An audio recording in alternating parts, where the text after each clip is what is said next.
Bienvenidos al Simposio Internacional de Pedagogía para la Educación Física y su relación interdisciplinaria.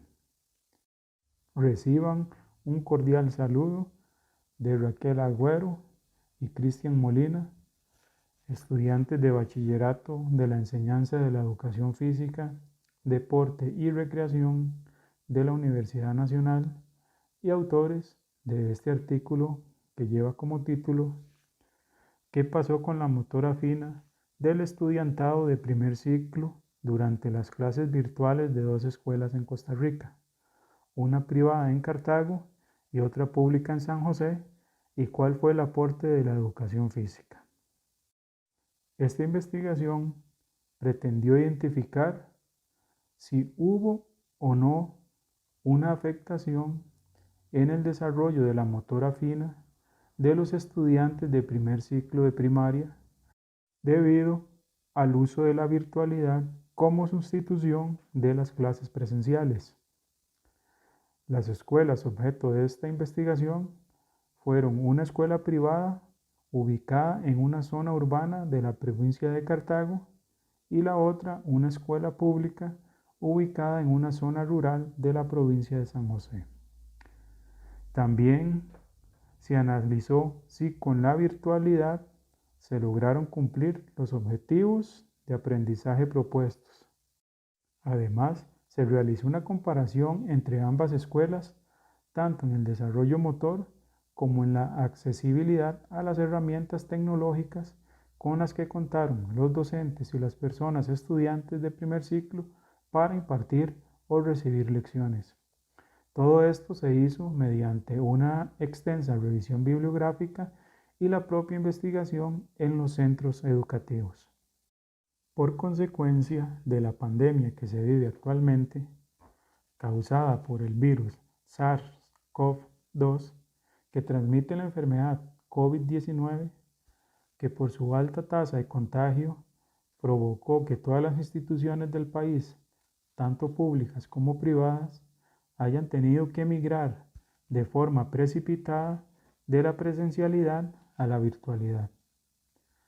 Como era de esperar, por razones obvias de la emergencia, el sistema educativo, tanto público como privado, no estaba preparado para dicho cambio, pero aún así, los docentes, los estudiantes y los padres lo enfrentaron con valentía. Es así como este nuevo contexto emergente ha ocasionado que los niños permanezcan más en sus casas y estén aún más tiempo sentados frente a pantallas recibiendo clases, aumentando la preocupación por el uso excesivo de la tecnología, poniendo de manifiesto, como menciona Alarcón 2016, que con el uso excesivo de la tecnología hay menores que presentan dificultades no esperadas a su edad para llevar a cabo tareas tales como construir objetos, escribir o abrocharse un botón. Objetivo general. Analizar el desarrollo de la motora fina del estudiantado de primer ciclo de dos escuelas, una privada en la provincia de Cartago y una pública en la provincia de San José durante el proceso de la educación virtual y los aportes desde la educación física. Objetivos específicos. 1. Determinar el desarrollo de la motora fina que poseen actualmente el estudiantado de primer ciclo de dos escuelas, una privada en Cartago y otra pública en San José, para apoyarlos en el proceso de aprendizaje. 2.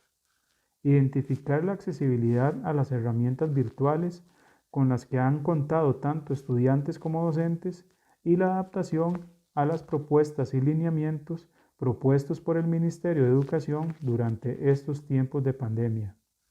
Y 3. Propiciar un ambiente dentro de las clases de educación física por medio de juegos innovadores que contribuyan en el desarrollo de la motora fina de los niños y las niñas de primer ciclo. A continuación, vamos a hacer referencia a las tres principales áreas que abarcan nuestra investigación, las cuales son virtualidad, motricidad y educación física. Cada una de ellas posee autores que van a respaldar nuestra investigación como tal. Para comenzar, vamos a darle énfasis a lo que es la virtualidad. González 2005 nos afirma que la virtualidad es una de las principales nociones utilizadas para describir el desarrollo tecnológico de las redes sociotécnicas y especialmente los colectivos que se forman a partir de ellas. ¿Ok? Además de todo esto, el mismo autor nos menciona que la virtualidad ha sido asociada a conceptos que han adquirido un nuevo sentido por la mediación de instrumentos informáticos como el aprendizaje, la cultura, la realidad o la sociedad. Por otro lado, Moreira y Delgadillo 2015 recalcan que los procesos virtuales deben prevalecer para una comunicación fluida y efectiva en una atmósfera cálida y con un acompañamiento constante de cada una de las actividades que se vayan a realizar. Por eso es necesario siempre también definir un protocolo de comunicación denominado netiqueta o etiqueta de la red. Eso a efectos de que lo plano que puede hacer la comunicación entre computadoras nos favorezca para una mayor cercanía y calidez entre los profesores y los estudiantes. ¿Qué quiere decir todo esto? Que vamos a intentar romper esa barrera que lastimosamente la virtualidad causa, ya que no hay un contacto presencial con los estudiantes. Y además de todo esto, no debemos nunca perder de vista el aprovechamiento de todos los recursos tecnológicos disponibles, con la apropiada selección de las bondades de la sociedad y del conocimiento. Por otro lado, de igual manera, Moreira y Delgadillo 2015 nos hacen referencia a que todo proceso educativo siempre va a estar compuesto por docentes, estudiantes, contenidos, estrategias y recursos. ¿Qué es la diferencia que se está viviendo ahora o en la virtualidad? Igual se mantienen todos estos actores, pero la diferencia radica en primer lugar el cambio del entorno. Ya no vamos a estar presenciales, sino virtuales. Pasando también a una educación en la cual los profesores deben ingeniársela con actividades sumamente innovadoras para evitar la deserción de los niños. Esos autores nos mencionaban que la educación puede gozar de las posibilidades de la creatividad y la virtualidad para mejorar o diversificar los procesos y acciones encaminados en la enseñanza y aprendizaje. Es importante recalcar que actualmente la virtualidad se implementó como principal herramienta para la educación debido a la pandemia provocada por el COVID-19, ya que a nivel mundial se tuvieron que tomar medidas como la cuarentena, que obligó al sistema a dar un giro completo y tomar un rumbo a la educación virtual para poder llegar a todos y todas los y las estudiantes. Por otro lado, Carmona y Mancero 2020 nos dicen que al implementar la virtualidad, el docente debe dar una respuesta oportuna y clara ante las dudas de los estudiantes. Y ellos deben mantener una comunicación permanente y afectiva. Eso es un trabajo 50-50, tanto de los estudiantes como de los docentes. De esta manera se puede participar activamente, comentando, preguntando, respondiendo con respecto a la temática tratada en la clase. Además, los mismos autores nos mencionan que la incorporación de la virtualidad como complemento a las actividades presenciales en el plan de estudio de pregrado es apreciada por los estudiantes como importante por su actualización y apertura a las nuevas formas de enseñanza y aprendizaje, así como se permite conocer y aplicar herramientas tecnológicas para su formación integral.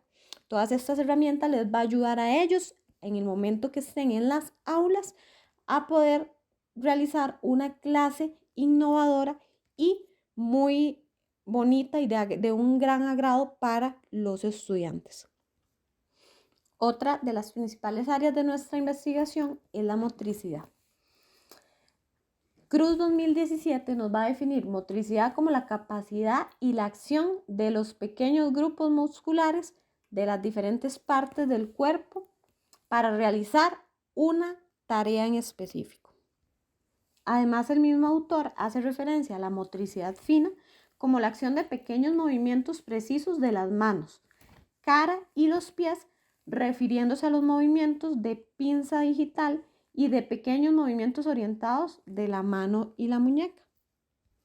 Además nos dice que las destrezas de motricidad fina se van a desarrollar a través del tiempo, con la experiencia, las vivencias, referencias de espacios temporales y el conocimiento de los y las niñas. Por otro lado, Ledesma 2007 nos dice que los niños y las niñas de preescolar van adquiriendo el dominio y el control de su cuerpo de manera gradual y de esta manera le permitiría realizar 38 actividades diversas que corresponden a un mejor desarrollo tanto a la motora gruesa como a la motora fina. Por otro lado, Flores, Zavala, Padilla y Ruiz 2001 sí nos mencionan que la motora fina comprende todas aquellas actividades que sean necesarias para la precisión, destreza y un elevado nivel de coordinación en el miembro superior, además del dominio muscular y la coordinación en los movimientos.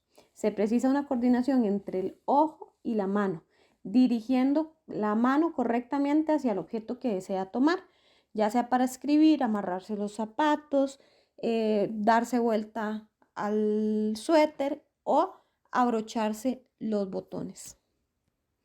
Por otro lado, un estudio realizado por Maritaxi y Araceli 2020 en Ecuador consistió en reclutar y repartir en 2 categorías un grupo de niños de 6 años, los cuales unos usaban dispositivos electrónicos y otros no.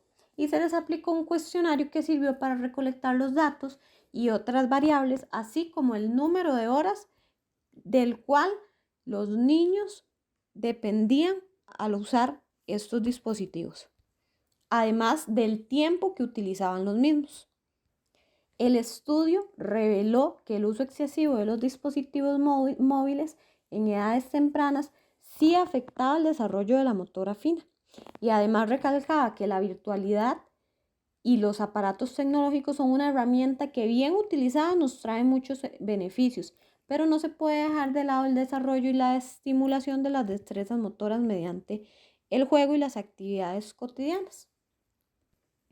Además, recalcaba que la motricidad es el primer aprendizaje motor que se adquiere al empezar a desarrollar la vida, ya que ayuda al niño a poder utilizar la actividad física como un canalizador de su energía. Además, involucran el juego como un factor fundamental para el enriquecimiento de los patrones básicos de movimiento y favorece no solamente la parte de la motricidad, sino también los estados anímicos, sociales y personales de los niños.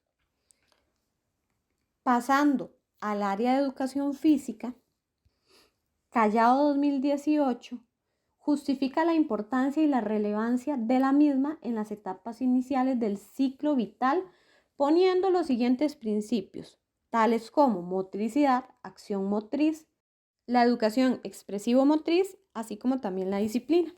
El autor nos menciona que además de los beneficios que trae la educación física para el desarrollo tanto de la motora fina como la motora gruesa, desarrolla las habilidades para la vida, así como el autocuidado, la autoconfianza, el autoestima y una comunicación asertiva. También el trabajo en equipo y resolución de conflictos. Por otro lado, Aristizábal, Ramos y Chirino 2018 nos afirman que la motricidad debe empezar a desarrollarse mientras el niño se divierte. Y así irá desarrollando sus habilidades motrices, se va involucrando más a la socialización y le ayuda a la creatividad del mismo. Con base a lo anterior, podemos decir que el papel del educador físico es fundamental en las clases, ya que por medio del juego se desarrolla la motricidad, la socialización del niño, se incentiva el desarrollo de la creatividad, habilidades motoras, habilidades físicas, cognitivas, reconocimiento corporal, memoria, comunicación asertiva, trabajo en equipo, entre otros. Tomando en cuenta todas estas tres áreas, pasamos a la metodología de nuestra investigación. Nuestra investigación fue realizada bajo un paradigma naturalista, con un enfoque cualitativo.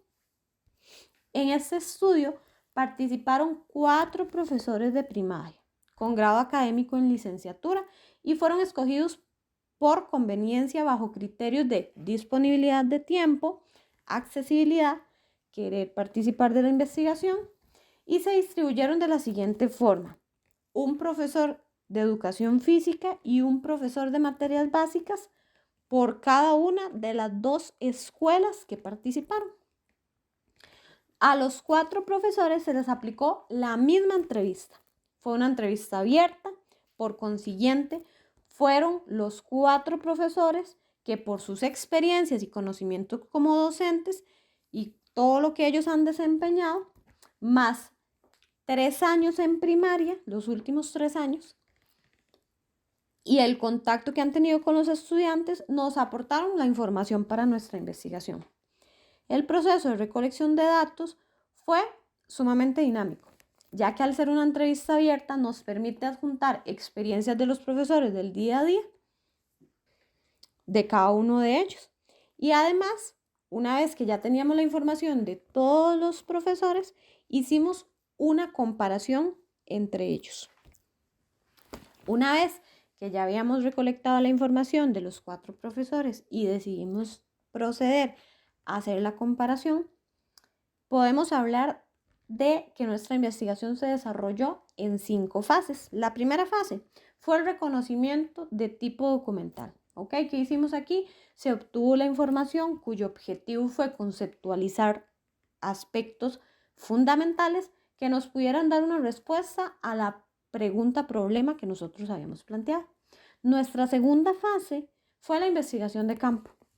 ¿Qué hicimos acá? Bueno, consistió en la recolección de la información por medio de una entrevista no estructurada a los profesores de educación física y de materias básicas de las escuelas propuestas para nuestra investigación. Nuestra tercera fase fue ya la comparación de experiencias de los docentes según las instituciones. Nuestra cuarta fase fue la integración de las categorías y la comparación de experiencias. Y nuestra quinta y última fase fue el análisis de resultados y las conclusiones a las que nosotros llegamos. Este proceso consistió en establecer comparaciones entre las instituciones de cada una de las etapas mencionadas. Resultados. En la primera categoría, comparamos la motora fina de los estudiantes de ambas instituciones y pudimos detectar que la mayoría tuvo problemas en 4 de las 5 subcategorías propuestas: coordinación vista-mano, lanzar-atrapar, precisión, amarrar-desamarrar.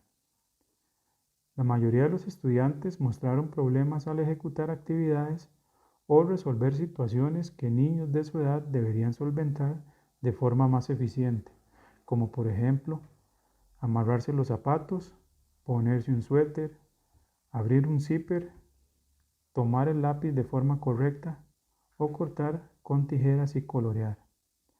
Caso contrario, en la otra subcategoría, el uso del teclado del celular o la computadora mostraron un buen desempeño. Muchos identifican la ubicación de las letras sin hacer un recorrido por todo el teclado. Además, como en el teclado las letras están identificadas en mayúscula, el uso de este sirvió para reforzar y asociar la letra mayúscula con su respectiva minúscula. En la figura 1 de esta filmina podemos ver las dificultades con las que un niño de segundo grado recorta una figura y la colorea. En la segunda categoría, que se enfoca en el uso de herramientas tecnológicas, logramos identificar que, en cuanto a la adaptación a la virtualidad, los profesores indican que tanto para ellos como para las personas estudiantes el inicio fue difícil, aunque hubo una buena adaptación conforme pasó el tiempo. Sin embargo, los profesores de educación física expresan que nunca una clase de educación física virtual se puede igualar a una clase presencial donde la corrección, la demostración y la socialización juegan un papel preponderante. En otras dos subcategorías, correspondientes a la actitud y disponibilidad de horarios, no encontramos marcadas diferencias entre las instituciones. Donde sí se encontraron diferencias significativas fue en las subcategorías de accesibilidad a Internet y el uso de herramientas didácticas.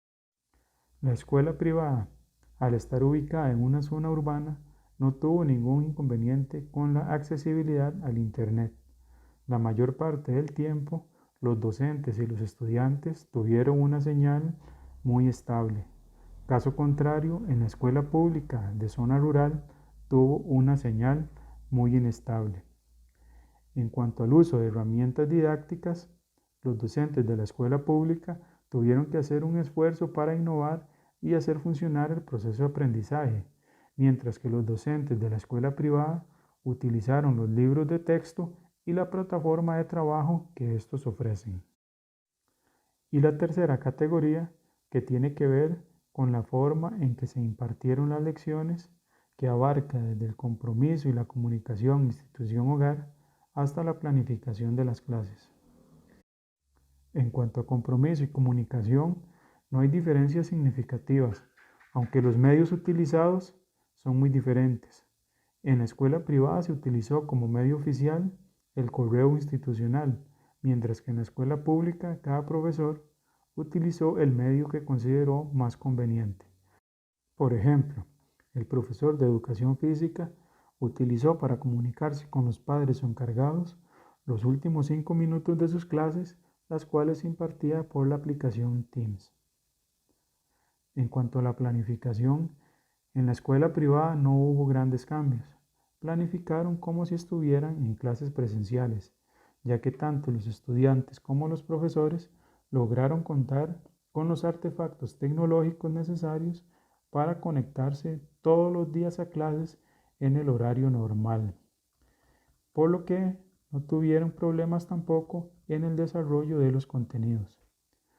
Caso contrario, en la escuela pública en general, se identificó que había muchos estudiantes que carecían de las posibilidades y los medios tecnológicos para recibir clases virtuales, por lo que el Ministerio de Educación Pública implementó el uso de las guías de trabajo autónomo o GTA en dos modalidades. Una virtual para los estudiantes que tenían la posibilidad de trabajar de esa forma y la otra modalidad donde el padre de familia encargado recoge la misma guía en la escuela pero de forma impresa. Las guías de trabajo autónomo constan de 3 documentos que elabora el propio profesor.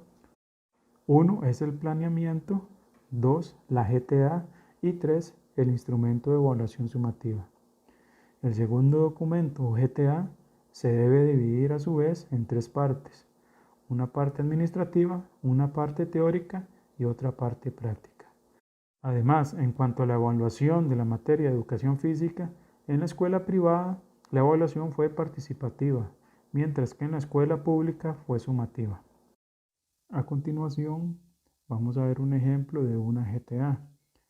En la figura 2 aparece la sección administrativa, donde se recolectan datos del docente, de la institución, del alumno, número de la GTA, el título de la GTA, etc. En la figura 3 vemos un ejemplo de la sección teórica de una GTA.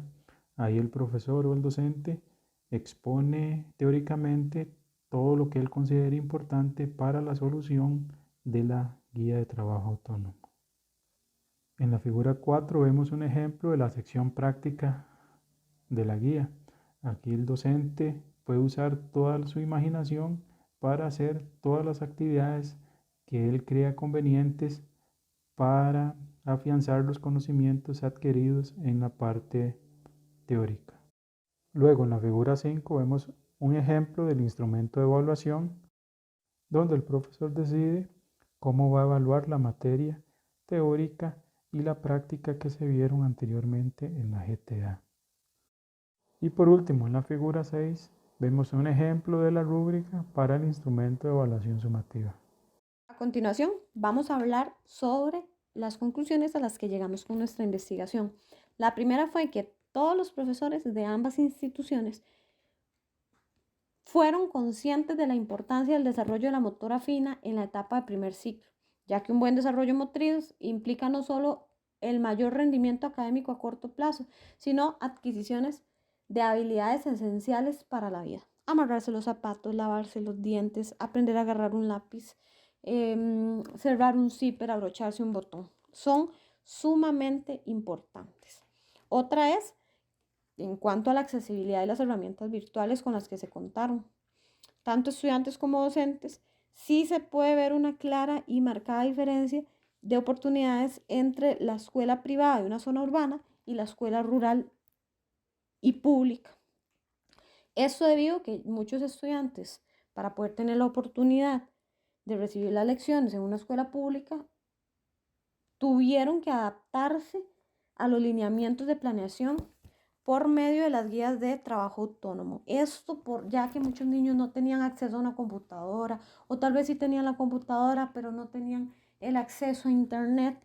En las áreas rurales también otros sí tenían acceso a internet y computadora, pero la señal del internet era muy mala. Entonces sí se pudo ver una muy marcada diferencia. Además, se puede afirmar que el uso excesivo de dispositivos móviles en edades tempranas afecta el desarrollo de la motora fina de los niños. Esto ya que al estar sentados muchas veces en una computadora y no estar interactuando y jugando, manipulando objetos que normalmente hacían en los recesos en la escuela o en sus clases de educación física, no existía, entonces sí teníamos un gran problema en el desarrollo de la motora como tal.